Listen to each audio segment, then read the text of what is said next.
3 invités avec nous chaque soir pour décrypter les mouvements de la planète marché. Véronique Riche-Forest est avec nous ce soir, économiste indépendante et présidente de RF Research. Bonsoir Véronique. Bonsoir Grégoire. Bonsoir à Louis Defels qui nous accompagne également. Bonsoir. Bonsoir Grégoire. Vous êtes directeur général et directeur de la gestion de Gay-Lussac Gestion. Et Hervé Guez avec nous également. Bonsoir Hervé. Bonsoir Grégoire. Merci d'être là. Vous êtes directeur des gestions de Mirova. Commençons effectivement par la séquence de publication de résultats et ou de chiffre d'affaires des grandes entreprises, grandes ou moins grandes d'ailleurs, qu'on peut suivre sur les marchés cotés. Louis, je me tourne vers vous. On n'a pas encore une vue d'ensemble complète, mais on a des vues peut-être sectorielles, un peu précises, et puis acteur par acteur, là aussi, il y a peut-être des messages intéressants à retenir. Qu'est-ce qui vous a intéressé jusqu'à présent dans cette saison de publication, Louis ? La microéconomie est vraiment là. On a vu après un mois de septembre qui était un peu compliqué, on parlait d'Evergrande, de l'inflation, etc. Là, enfin, on se replonge à fond dans les chiffres et ça fait plaisir. Voilà. C'est vrai qu'à partir de lundi, on a vu, il y avait quasiment 20% des sociétés du S&P qui ont publié et quasiment 83% des sociétés ont publié nettement au-dessus des attentes, quasiment jusqu'à même 18% au-dessus des attentes, contre en moyenne, normalement, les sociétés battaient de 5%. Donc voilà, juste avant les publications, vous savez comment ça se passe, on attendait un trimestre qui était un peu léger, on disait voilà peut-être en légère baisse, finalement je pense qu'on va continuer de réviser à la hausse, on pourrait attendre quasiment 5% de croissance des EPS quarter sur quarter aux États-Unis. C'est la même chose en Europe. Pour l'instant, les publications sont bonnes, même si voilà, il y a certaines sociétés un peu cycliques qui parlent de coût des entrants, des problèmes de logistique, problèmes de matières premières. Mais voilà, il y a quand même très très belles sociétés. On vous parlait tout à l'heure d'Interparfum, des sociétés comme Hermès, voilà, des sociétés qui ont du pricing power. Il y a des sociétés qui arrivent à repasser ça au client final et qui arrivent vraiment à faire de très très très belles publications. Donc voilà, ça c'est vraiment un des moteurs clés pour soutenir ces marchés qu'on avait besoin. Et on se rassure avec la micro, parce que vous dites effectivement en septembre, bon, en plus des effets de saisonnalité, puis des sujets un peu compliqués ici et là, est-ce que justement ces résultats permettent de se rassurer par rapport aux inquiétudes qu'on pouvait avoir, ou est-ce que c'est simplement que c'est une parenthèse un peu spécifique, tous les trimestres, on se retrouve face aux entreprises et face à leurs performances ? Il faut remettre dans le contexte, la bourse, sur long terme, est le reflet de la croissance des bénéfices par action des sociétés. Et clairement, on voit que la dynamique de croissance des EPS est toujours là. On avait pu craindre à un moment un ralentissement. Vous savez comment ça se passe, les analyses sell-side, souvent quand on est en reprise économique, ils sont toujours assez en retard et ils font que de réviser à la hausse. Et la croissance, en tout cas la performance du S&P était assez saine parce qu'elle se faisait plutôt lié à la croissance des bénéfices par action. Il y a eu un peu un tassement, et là on voit qu'avec la publication d'aujourd'hui, ça repart à la hausse. Donc c'est pour ça qu'aujourd'hui, le marché phare, donc le S&P, ne paye pas si cher que ça. Quand on remonte à la fin les EPS, on est autour de 21 fois le PE qu'on a en reprise économique, ce qui est tout à fait abordable. Après, il y a quelques sociétés qui peuvent être très très chères, mais quand on prend le marché dans son ensemble, c'est plutôt assez sain. Et c'est vrai que, regardons vraiment secteur par secteur, nous on aime beaucoup tout ce qui est lié à la logistique, cartonne. Donc c'est vrai qu'aujourd'hui, toutes les sociétés comme DSV qui ont encore publié, donc la société danoise qui a encore dit que le coût du fret allait encore augmenter, donc ils en bénéficient pleinement. Donc entre le nouvel an chinois qui va arriver en année prochaine, les Halloween, les fêtes de fin d'année, donc clairement c'est un secteur qu'on aime beaucoup. Il y a un acteur plus petit français, ID Logistique, qui est encore très bien publié, et également en France, parce que voilà, à l'étranger c'est ça, mais même en France, ils ont encore fait plus 4, malgré des effets de base très compliqués. Ouais. Il y a aussi beaucoup d'autres sociétés, comme, je ne sais pas si vous connaissez Tulle, le suédois, dans ce qu'on appelle le vacation. Vous savez, c'est eux qui équipent, quand vous partez en camping, ce que vous mettez au-dessus de vos voitures pour mettre les skis, les vélos, etc. Et malgré des effets de base énormes, ont juste sorti une croissance organique colossale et sont très confiants pour l'année 2022. Donc le titre a extrêmement bien réagi vendredi dernier en faisant quasiment plus 10% de hausse, etc., etc. Les titres dans le luxe, on parlait d'Interparfum, de Hermès. Donc voilà, clairement, le consommateur est là, malgré les hausses de coûts, il a épargné. On verra si un jour le prix du baril s'emballe, le consommateur sera peut-être impacté, mais en tout cas, le consommateur... Mais vous dites tous pourquoi on s'est un peu inquiété avant les publications de résultats. Finalement, ces sujets sont plutôt bien géré jusqu'à présent par les entreprises. C'est extrêmement bien géré. Il y en a beaucoup qui ont un certain pricing power. Nous, c'est une thématique que l'on aime beaucoup. Et on aime aussi tout ce qui est la digitalisation dans les petites sociétés. Il y a Capgemini dans quelques jours. Je pense que les chiffres vont être plutôt assez bons. Mais quand on regarde les plus petits acteurs comme Obey, que l'on aime beaucoup, a hyper bien publié. Ils ont même révisé à la hausse leur guidance. Idéalement aussi pour Sword. Et vous avez vu qu'il y a quasiment 10 jours, la société Devoteam, pour la deuxième fois, un an après, que ce soit, je crois que c'est Black BlackRock et la famille ont remis une OPA avec une certaine prime. Donc on voit que c'est des secteurs que l'on aime beaucoup, tout ce qui est santé animale, logistique. Voilà, il y a des secteurs comme ça qui marchent très très bien. Donc, Oui, toujours cette idée de reprise en K quand même, hein. Enfin, avec une barre du K qui monte vers le ciel et puis des secteurs qui restent quand même un peu plus affectés, quoi. Ouais, dans le bas du cas, comme vous dites, tous les secteurs liés à la réouverture de l'économie. On voit qu'il y a des cas de Covid qui reviennent notamment en Chine parce qu'ils veulent un zéro Covid lié au JO. Donc c'est vrai qu'on avait pu avoir peur pour les chiffres du T3 parce que c'est vrai que la Chine a quand même nettement ralenti au 3e trimestre. Les États-Unis aussi, il y avait les cas de Covid qui sont remontés, problème de pénurie. Puis finalement, les entreprises s'en sortent bien. Donc à nous, gérants et économistes à table, donc si on ne fait pas trop mal le travail, je pense qu'il y a toujours des choses à faire dans les marchés financiers. Hervé, comment vous regardez là, les publications qui sortent? Est-ce qu'il y a des baromètres intéressants qui ont pu vous marquer là, jusqu'à présent? Non, alors peut-être personnellement plus prudent que le commentaire qui vient d'être fait, parce qu'on retrouve finalement le niveau d'il y a 2-3 mois, et même si on est sur des records. Voilà, donc je pense qu'on n'est plus non plus dans l'euphorie du premier semestre où on était très haut, et qu'on est aujourd'hui sur des marchés, donc bien sûr qui rassurent, hein, tous les résultats, je suis tout à fait d'accord avec ce qui vient d'être dit, donc on est plutôt sur une microéconomie qui rassure. Pour autant, les éléments d'inquiétude qui ont été mentionnés, quid de la croissance en Chine, quid des goulets d'étranglement, etc. Donc ça affecte aujourd'hui quelques secteurs spécifiques. Je ne suis pas sûr qu'on ne sera pas sur des T4 et des prévisions 2022 qui vont être peut-être moins allantes que ce qu'on a connu aujourd'hui. Donc voilà, donc je trouve qu'on retrouve les niveaux d'il y a 2 mois sur la base de ces bons résultats, mais qu'on n'est plus non plus dans l'euphorie du premier semestre. Voilà, donc je demande à voir derrière ça une attitude aujourd'hui plus prudente sur le directionnel marché pur. Alors après, tout à fait vrai sur ce qui a été dit, y compris dans un directionnel plus compliqué. Il reste beaucoup de choses à faire. Il y a du cas, il y a des secteurs qui s'en tireraient mieux que d'autres. Donc on est clairement effectivement sur un marché où il faut être probablement plus sélectif qu'être purement directionnel, même si pour l'instant les prévisions, y compris pour 2022, les prévisions de croissance de résultats sont là, donc on a un soutien, voilà, mais on a aussi la remontée des taux qu'il va falloir surveiller. L'inflation, elle est passée d'une inflation temporaire à une inflation temporaire qui dure, donc peut-être que dans quelques trimestres, on passera à une inflation structurelle et non plus temporaire. Voilà, donc il y a quand même des éléments de marché qui semblent qu'on sera... Ça me paraîtra difficile de refaire les 2 années qu'on a fait post-Covid. Ça nous ramène au questionnement qu'on avait au cours du mois de septembre. Vous dites c'est une bonne saison de publication de résultats au 3e trimestre ne va pas évacuer tous les sujets et tous les problèmes. Peut-être d'ailleurs que ces problèmes se retrouveront de manière plus significative dans les comptes des entreprises au cours des prochains trimestres. Au cours des prochains trimestres, exactement.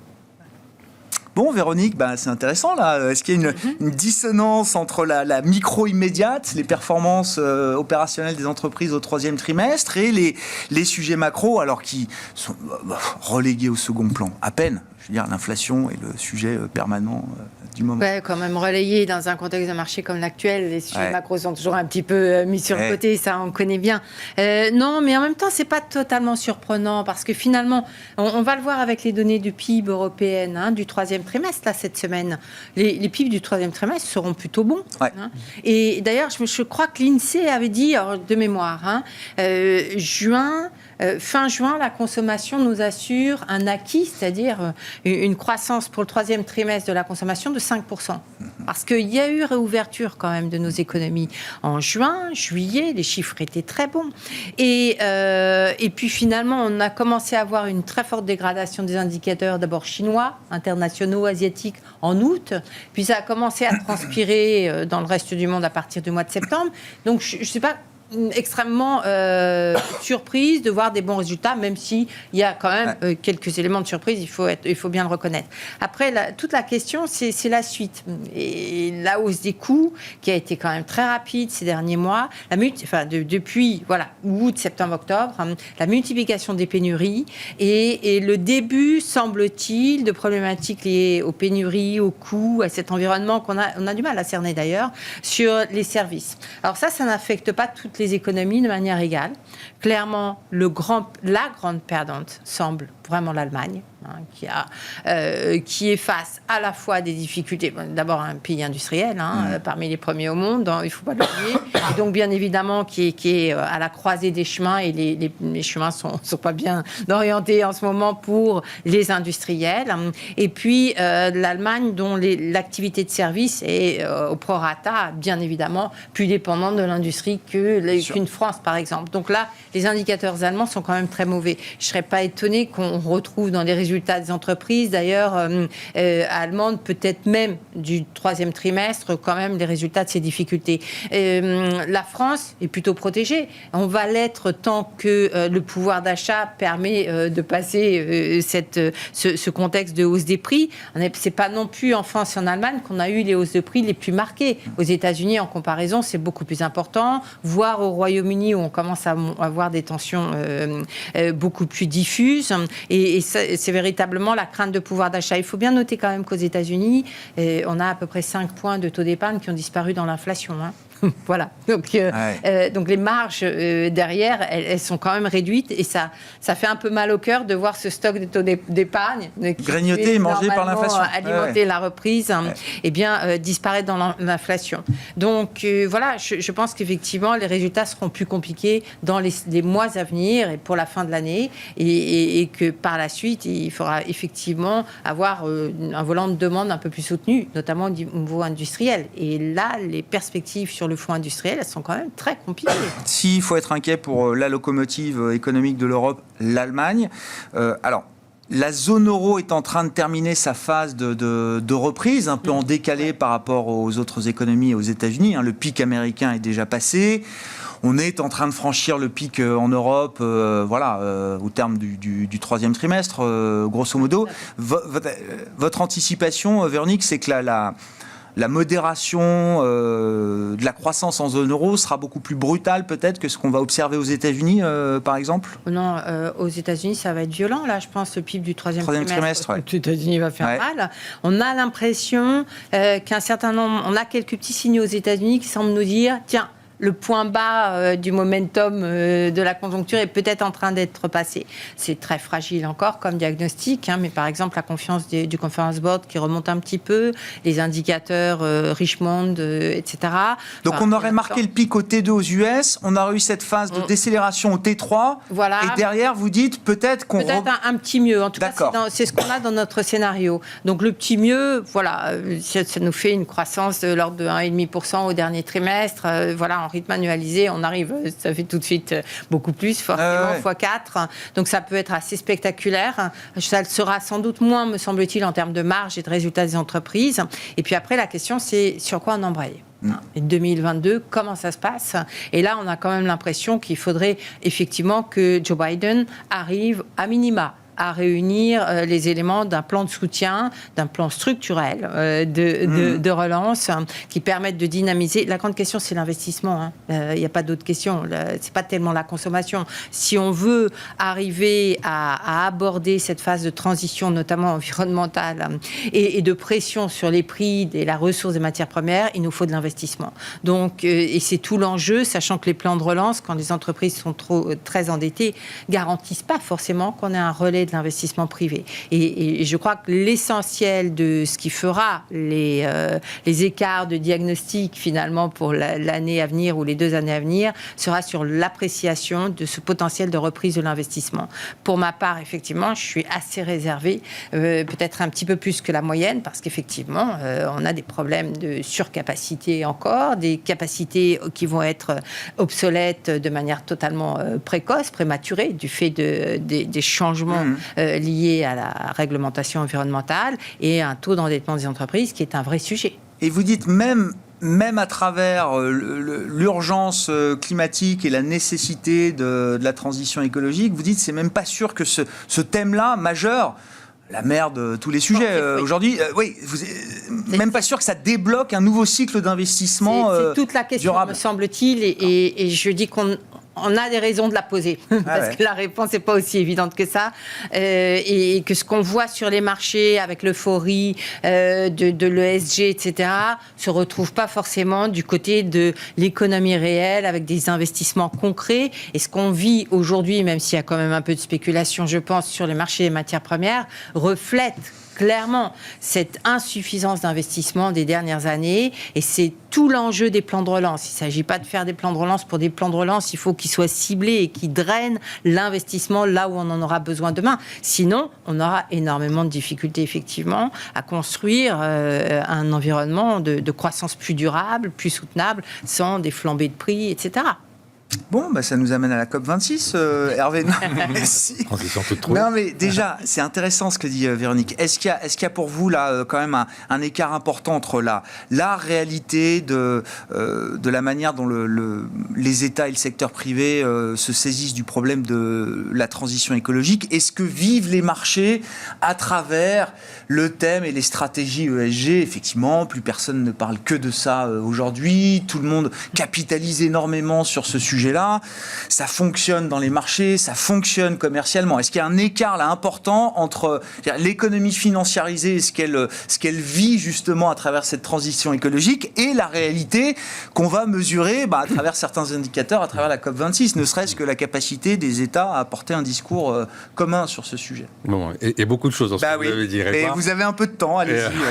Je pense qu'il y a deux sujets. Il y a un sujet, vous avez dit, on ne parle plus que de ESG, c'est-à-dire on est en train de vivre le moment où tout d'un coup la finance a réalisé qu'elle avait une responsabilité dans l'économie. C'est-à-dire la finance était toujours pensée, il y a une économie réelle qui est là, et moi, la monnaie c'est neutre, l'investissement c'est au mieux de l'huile dans les rouages de l'économie, mon allocation de capital et l'économie réelle, c'est comme si c'était deux choses disjointes. Donc, ça, on est en train de sortir de ce moment-là, et tout d'un coup, l'ensemble des acteurs se disent tiens, en fait, effectivement, les décisions d'allocation de capital que je prends ont un impact sur l'économie, et du coup, il faudrait peut-être que j'y réfléchisse, parce que si je continue à investir et à financer des centrales à charbon, il est peu probable qu'on arrête de produire, etc. Alors, bien sûr, ce n'est pas non plus à la finance de faire la police et de décider qu'est-ce qu'il faut arrêter, mais en tout cas, ce schéma de neutralité absolue, et puis l'économie à qu'à se décarboner, à qu'à se verdir, à qu'à être très vertueuse, et moi je serai vertueux comme l'est l'économie,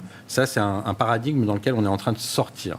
Voilà, donc du coup tout le monde parle de responsabilité et de ESG. Mais la finance se pense comme acteur aujourd'hui justement de cette transition. Ce qu'elle est, c'est-à-dire que l'économie, ce que je viens de dire reste vrai. C'est-à-dire, d'une certaine façon, il y a une espèce de tautologie. On ne peut pas demander à la finance d'être plus vertueuse que l'économie en général, mais par son rôle d'allocataire du capital, elle a une influence, elle a une capacité de faire bifurquer l'économie qu'elle peut utiliser ou pas utiliser, mais en tout cas, elle n'a pas d'impact. La finance a un impact sur l'économie, et c'est ça qu'elle est en train de redécouvrir. Voilà, on a eu le grand moment de l'efficience des marchés, de la neutralité de la monnaie, etc. Et donc, on est en train de sortir de ça.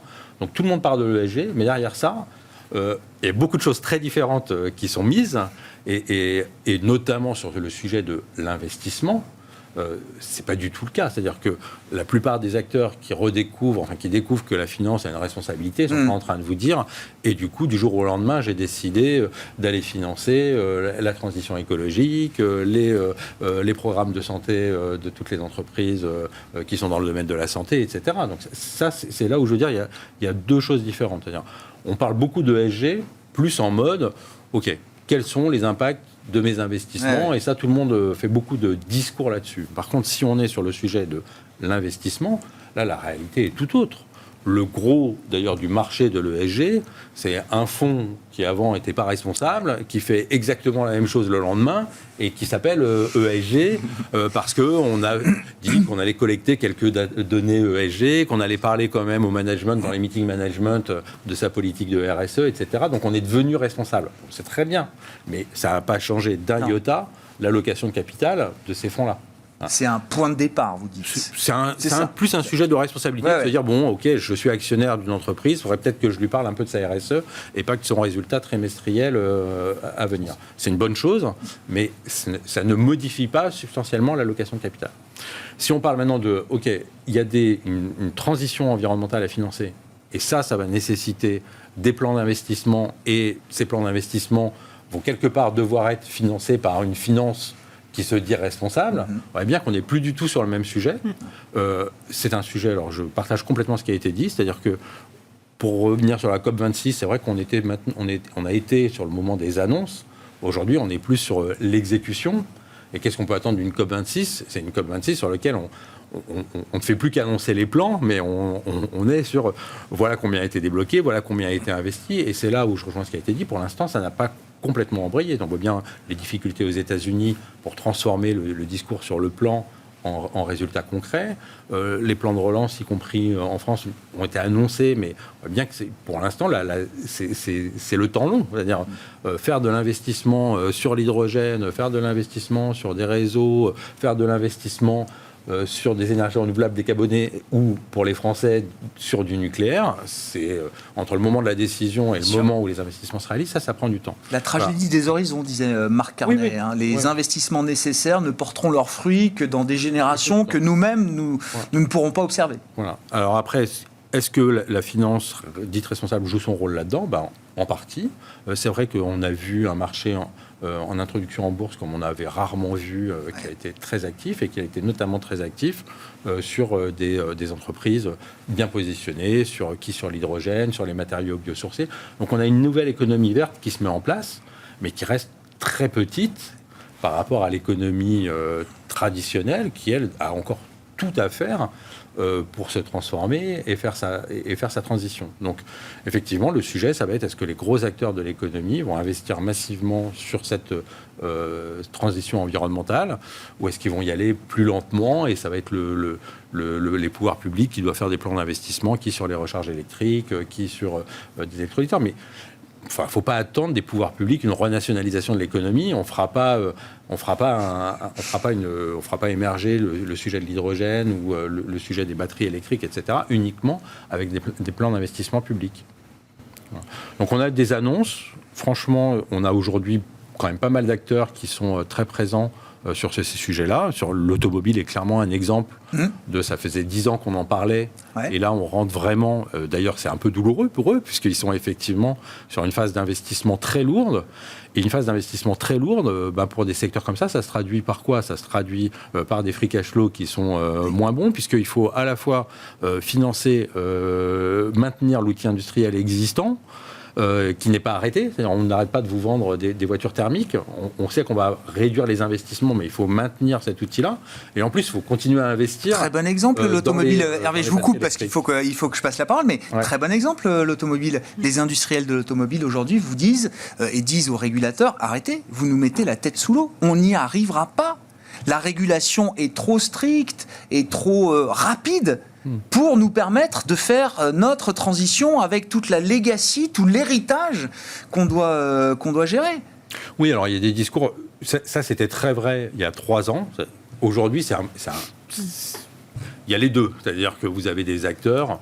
alors par exemple, en Europe, on a annoncé la fin des véhicules thermiques. Il n'y aura normalement plus un véhicule thermique qui pourra être vendu en 2035. Voilà, vous avez un acteur automobile pas négligeable, comme Mercedes, qui a annoncé qu'en 2030, toutes ses ventes seront 100% électriques, toutes ses ventes, y compris dans le monde. Donc on a un acteur qui se dit, moi j'irai même plus vite que ce que veut m'imposer la réglementation. On parle de marques premium allemandes sur des niches plus ou moins spécialisées. Ils ont quand même les mêmes sujets. En Europe, un Renault a annoncé qu'il sera à 90% électrique sur la zone Europe d'ici 2030.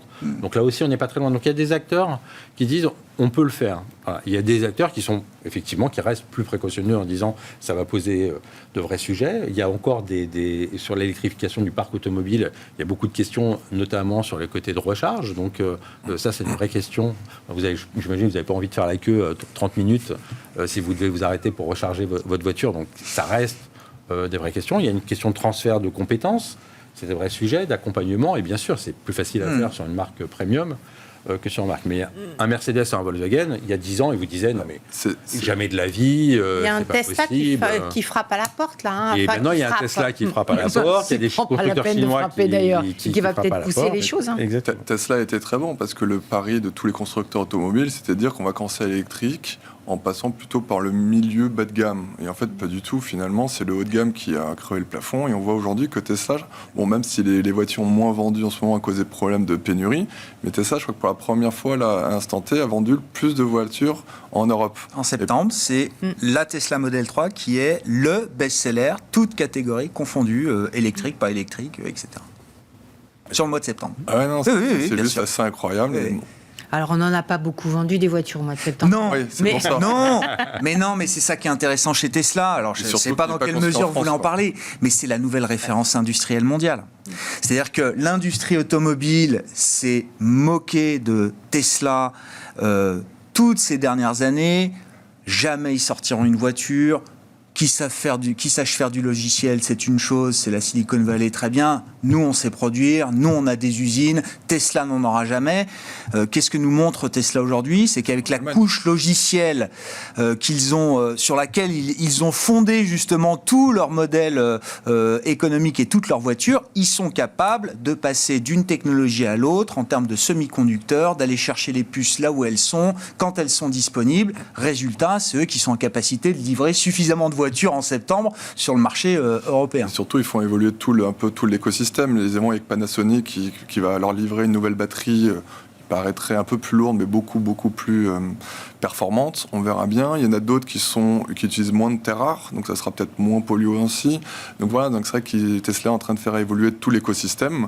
Mais néanmoins, nous, en tout cas, ce qui intéresse peut-être les gens qui nous écoutent, c'est rien que quand même sur une journée d'hier, l'action qui prend, je crois, plus de 11% liée à une société qui est quasiment vous négligez pas le côté spectacle. En faillite, qui s'appelle Hertz, qui commande plus de 100 000 voitures d'un coup.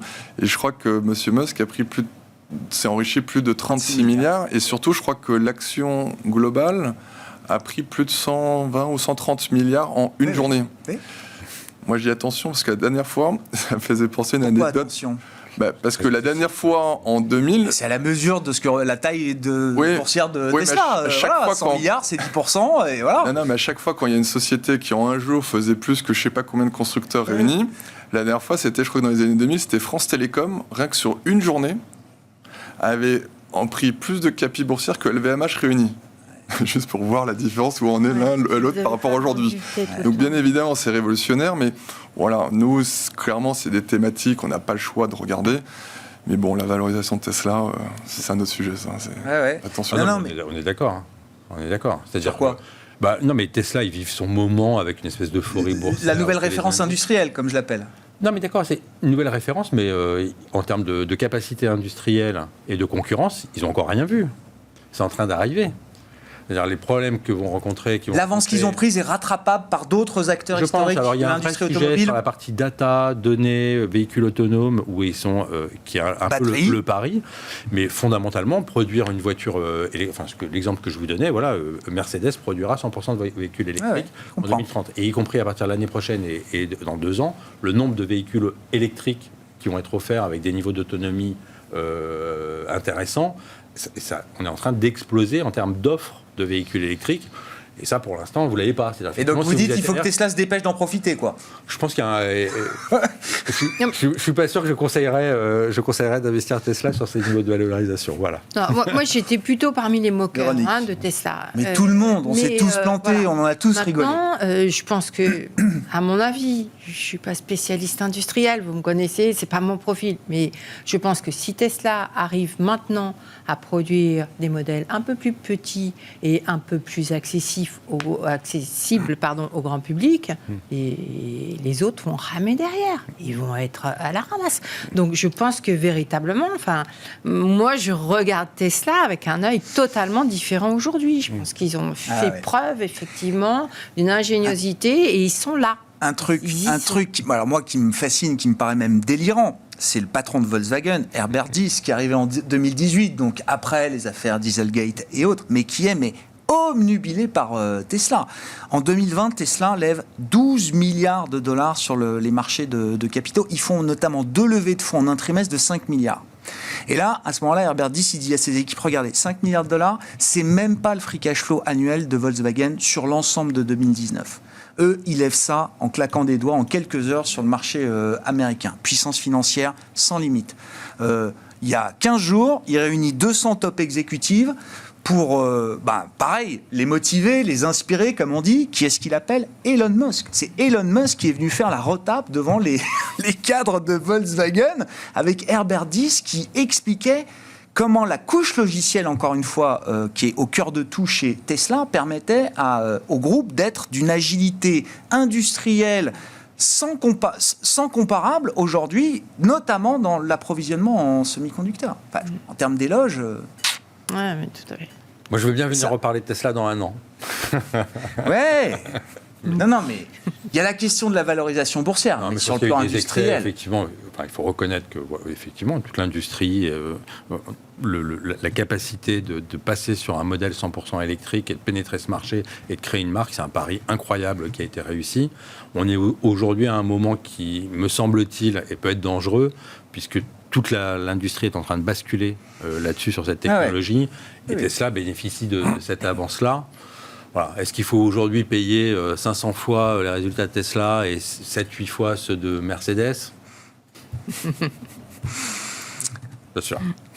C'est, 36 milliards de création de valeur, alors de la fortune virtuelle, de la fortune boursière pour une seule personne, Elon Musk. Je sais pas, est-ce que ça soulève des interrogations au moment où les démocrates essayent de mettre au point une forme d'ISF à l'américaine qui permettrait de taxer les plus-values latentes. Alors évidemment avec des seuils, ce serait pas pour tous les Américains bien sûr, mais grosso modo on parle de 700 milliardaires peut-être qui pourraient être visés par ce genre de mesures. Je sais pas. Ça nous dit quelque chose de... Alors, ça nous conduit forcément sur ce terrain de l'évolution de la fiscalité qui doit évoluer, je pense que c'est évident, et qui évoluera. Alors après, aller taxer les plus-values latentes, très honnêtement, moi j'ai du mal. Enfin, le schéma me paraît assez périlleux, assez complexe, et pas convaincant. Voilà. Maintenant, ce qui est certain en revanche, c'est qu'on a des besoins. Il y a des besoins de financement, d'investissement public, on l'a dit. On a des dettes qu'on connaît tous. Et probablement qu'effectivement, face à ces besoins, aux inégalités, aux efforts que doivent mener les États partout quand on combat les inégalités, c'est aussi essayer d'utiliser, de maximiser au maximum le potentiel de croissance. C'est-à-dire cette main-d'œuvre qui, post-Covid d'ailleurs, commence peut-être à se raréfier un peu plus vite que prévu. Donc, ce sont tous ces efforts, et ces efforts, il va falloir les financer. Alors, qu'il y ait un rééquilibrage de la fiscalité, ça me paraît absolument nécessaire, dans le but à la fois de redistribuer, et puis, effectivement, d'aller chercher quand même l'argent là où il est, massivement concentré. Donc je pense que c'est dans la lignée, dans ce qui va sans doute prendre forme dans les années à venir. Maintenant, j'aurais pu vous dire la même chose à peu près il y a 5 ans, même si, on n'avait pas eu Covid entre-temps, mais donc ces changements prennent du temps. On voit avec quelle prudence, même les États-Unis marchent sur des œufs quand il faut imposer une fiscalité minimum multinationale. Janet Yellen nous dit on ne peut pas le faire tout seul. Quand même, là, on reçoit quelque chose qui est... parce qu'il y a des craintes sur la compétitivité. Donc, tout ceci est très lent, mais je pense que c'est nécessaire et probablement pour un meilleur équilibre d'ensemble, une meilleure efficacité.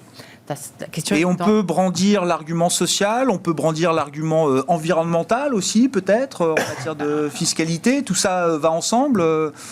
On doit brandir l'argument environnemental, l'argument social et sociétal, j'ai envie de dire. Parce qu'on voit bien que s'il y a des points de fragilité dans toutes nos économies occidentales, et peut-être bien au-delà d'ailleurs, mais c'est sur au niveau sociétal. C'est bien là que ça grippe et qu'il y a des vrais soucis et qu'on ne peut pas prétendre à la fois élever nos perspectives de développement économique avec la rénovation de tous nos modèles vers quelque chose de plus soutenable et puis assumer de laisser sur le bas-côté une déproportion croissante de la population. C'est inacceptable et à juste titre d'ailleurs. Donc oui, il va falloir aller vers ce rééquilibrage, mais comme toujours, c'est extrêmement compliqué et pas sans risque.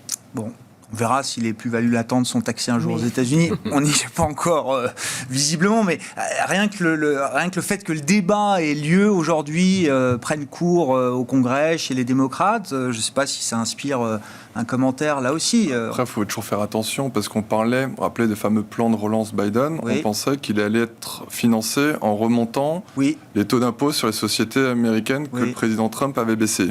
Et ben, finalement, on n'en parle plus. Je vous rappelle qu'il y avait peut-être un impact de peut-être 5% sur les croissances des bénéfices par action au S&P pour 2022. Bah là, on ne vous en parle plus trop. Donc finalement, c'est ça notamment qui a soutenu aussi les marchés la semaine dernière et qui continue. Parce que le plan a été considérablement revu à la baisse aussi rapport à ce qu'on imaginait il y a un an. Il a été revu à la baisse, mais on parle peu de ça. Donc tout de suite, on dit plus 5% de croissance des EPS, bah, le marché le prend.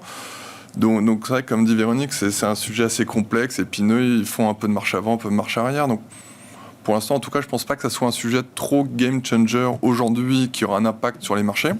Mais en tout cas, ce qui est évident, que ce soit la Fed comme beaucoup, qui ont quand même créé des inégalités. Ça sert à rien de se mentir, lié au Covid, il y a eu une forte inégalité, que ce soit même entre les pays plus pauvres et riches, et même aussi au sein même des pays entre les plus riches et les moins riches. Donc même si aujourd'hui on voit que les salaires, c'est plutôt les plus bas qui montent le plus vite, donc ça, tant mieux. Mais clairement, il y a des choses à faire, parce que toute cette croissance aussi, ces investissements pour une énergie plus verte, accroît aussi ces inégalités. Donc c'est ça ce qui est très difficile de réconcilier tout ça. On dit un mot des GAFAM quand même pour finir, Louis, je sais pas, c'est la grosse séquence de la semaine. Alors bon, je disais Facebook hier, ça s'est pas trop mal passé, même si Facebook a quand même bien baissé.